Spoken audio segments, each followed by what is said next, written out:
Cuestión de humor. ¿Cuáles son los límites? Al leer el título, es muy probable que tengas una idea preconcebida que dé respuesta a la interrogante de manera casi inmediata, a pesar de que, quizá, nunca hayas reflexionado de manera profunda sobre el tema. A su vez, todos pensamos en la clase de humor que nos lleva a darle un porqué a la pregunta, pues varios tipos de humor no generan un cuestionamiento o un conflicto en los valores de la audiencia, ni tampoco es objetivo hacerlo. Por ejemplo, probablemente nadie se haya ofendido jamás por una broma salida del humor picaresco de una cena de los hermanos Marx. Sin embargo, el humor negro, el humor crudo y la sátira en general son los principales tipos de humor que evocan directamente estas sensaciones por llamar a la moral y o a las impresiones estéticas del espectador. Como mencionó el historietista Darío Adanti para el documental Libertad de Impresión, el humor es una cuestión sociocultural en donde la ofensa se relaciona con la realidad incómoda más próxima a una persona o grupo, a pesar de que, en una visión global de la realidad, haya cuestiones más preocupantes. A esto añado que, en un mundo globalizado de tendencias, en el que suele contraponerse lo mediático con lo objetivo, aquello que causa conmoción social según la atención que recibe suele ser considerado como lo más delicado. Desde el ámbito del humor gráfico como hasta el del espectáculo, se ven las repercusiones de lo que se consideran los límites de la comedia para unos y para otros. Pero, ¿cuáles son estos límites?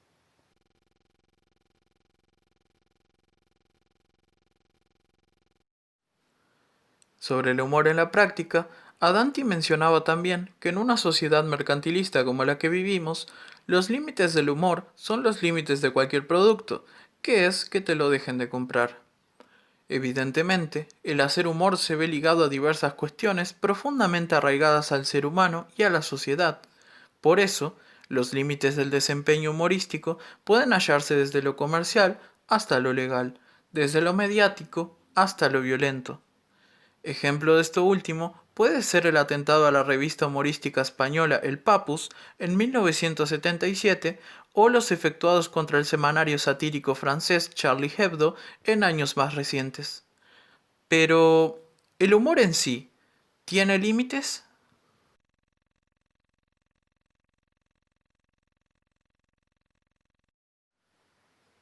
Según mi punto de vista, hubiese sido erróneo plantear como punto de discusión si el humor tiene límites, ya que creativamente no es así. Y hablar de límites morales para mí es incorrecto, ya que el humor no busca agraviar o siquiera discutir el bien y el mal, aunque esto último se puede hacer a través de él, sino que tiene como objetivo principal el hacer reír. El humor es una herramienta, y como tal, puede ser mejor o peor utilizada. Un humor que haga reír debe ser un humor bien construido. No son pocos los casos en los que se ha recurrido al argumento del personaje para justificar todo tipo de actitudes y comportamientos cuestionables que poco o nada tienen que ver con el humor bien hecho. Por ejemplo, si se representa un personaje en el cual destaca la ignorancia y una gran tosquedad al decir lo que piensa, lo más indicado es ridiculizar al propio personaje a través de sus argumentos o su puesta en escena.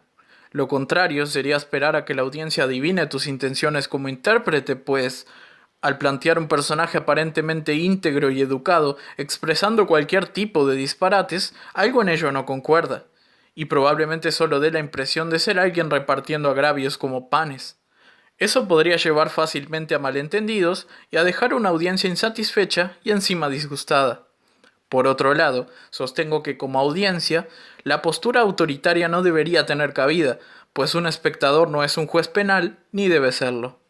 Esto tampoco quiere decir que el humorista se encuentre bajo una suerte de inmunidad total, porque su prestigio como comediante siempre depende de su eficacia a la hora de construir humor y evaluarlo es algo que a la audiencia sí le corresponde hacer. También me permito agregar que sin algo de realidad, el humor no es tan sabroso.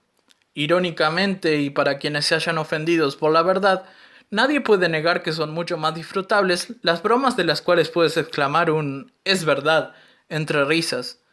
Lo que me lleva a pensar que el humor por sí mismo no ofende, sino que es la ideología con respecto a cada tema que es parodiado. Por eso el humor en sí mismo no puede tener límites, sino aplicaciones. Los límites los pone el espectador. La línea, en todo caso, se halla en la subjetividad de éste como en su capacidad para separar una realidad incómoda y su postura frente a esta del humor que con ella puede hacerse. El humor combate el fanatismo y desenmascara el dogma en aquel que no puede reírse de sí mismo por una idea a la cual venera en exceso. El humor no banaliza causas ni ideas, las mantiene a raya de quienes somos, recordándonos que primero estamos como personas. Incluso nos humaniza y le hace frente al miedo en momentos fatídicos como ocurrió con las víctimas del Holocausto. El humor incluso desenmascara gobiernos. Sin duda, es un arte cuya libertad deberíamos proteger más cada día.